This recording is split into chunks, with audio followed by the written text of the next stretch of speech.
इसके लिए दोस्तों आपको जाना कहाँ होगा, सबसे पहले तो आप अपना कंपनी ओपन करेंगे, फिर यहाँ से पहले हम एडमिनिस्ट्रेटर में जाएंगे, फिर यहाँ पर हमें शो कर रहा है मास्टर, यहाँ पर मास्टर में जाना होगा।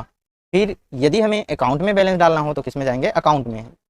कैश में मान लीजिए आपको 50,000 ओपनिंग चढ़ाना हो, बैंक में आपको 50,000 ओपनिंग चढ़ाना हो, कोई भी अमाउंट चढ़ा सकते हैं। इसके लिए हम अकाउंट में जाएंगे और यहाँ पर यदि पहले से लेजर आपने बना रखे हैं तो मॉडिफाई में जा सकते हो। यदि लेजर क्रिएट करते समय ओपनिंग बैलेंस डालना है तो यहाँ से हम क्रिएट करके भी ओपनिंग बैलेंस डाल सकते हैं। सपोज करिए मैं आपको नया क्रिएट करके आपको दिखा रहा हूँ और उसमें ओपनिंग बैलेंस डालना बता रहा हूँ, तो यहाँ करूँगा मैं ऐड। अब मैं मान लीजिए कोई भी BOB, बैंक ऑफ बड़ौदा, ठीक, ये मेरा अकाउंट है।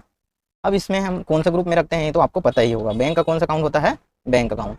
अब मान लीजिए मेरे बैंक में 50,000 पड़ा है, तो उस बैलेंस को मैं प्रॉपर मेंटेन करना चाहता हूँ अपने पूरी स्टेटमेंट में, तो यहाँ पर मैं 50,000 ओपनिंग बैलेंस डाल दूंगा और इस एंट्री को मैं F2 के माध्यम से सेव कर दूंगा। तो इस प्रकार हमने सीखा लेजर क्रिएट करते समय हम डायरेक्ट ओपनिंग बैलेंस यहाँ डाल सकते हैं। अब सपोज करिए पहले से यदि लेजर क्रिएट है उसमें हम यदि ओपनिंग बैलेंस डालना चाहते हैं तो यहाँ पर हम किस में जा सकते हैं, मॉडिफाई में। जैसे सपोज करिए हमारा कैश का लेजर ऑलरेडी पहले से क्रिएट रहता है तो हम किस में जाएंगे, मॉडिफाई। यहाँ पर हम कैश टाइप करेंगे और इंटर करेंगे।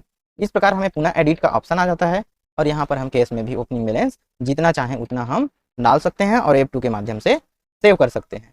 सपोज करिए मैं किसी पार्टी का पैसा पहले से लग रहा हूँ, उसका भी मुझे यदि ओपनिंग बैलेंस चढ़ाना हो, यहाँ पर उस पार्टी का नाम टाइप करूँगा और यहाँ पर मैं उसकी ओपनिंग बैलेंस डाल सकता हूँ। इस प्रकार कोई भी लेजर में आप ओपनिंग बैलेंस आसानी से डाल सकते हैं। सपोज करिए आपको मालिक का खाता डालना हो, ठीक, मालिक के खाता में ओपनिंग बैलेंस चढ़ाना हो तो भी से आप सेम प्रोसेस का यूज कर सकते हैं।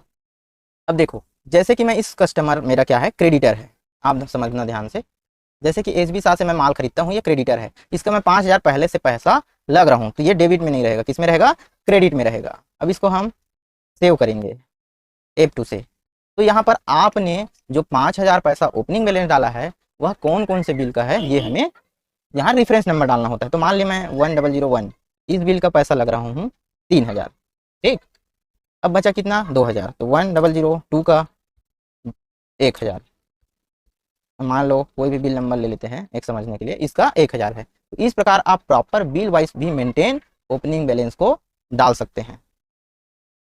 तो ओपनिंग बैलेंस क्या होता है, साल के अंत में बचा हुआ बैलेंस, क्लोजिंग बैलेंस, और वही बैलेंस दूसरे फाइनेंशियल ईयर के लिए क्या हो जाता है, ओपनिंग बैलेंस हो जाता है। तो इस प्रकार क्रेडिटर और डेबिटर का भी ओपनिंग बैलेंस आप आसानी से मैनेज कर सकते हैं प्रॉपर बिल वाइज और अमाउंट वाइज। यदि सपोज करिए एक ही बिल का यदि 5,000 होता तो यहाँ 5,000 डाल के इसको सेव कर देते। इस प्रकार हमने सीखा किसी भी कस्टमर के लेजर में ओपनिंग बैलेंस हम आसानी से डाल सकते हैं।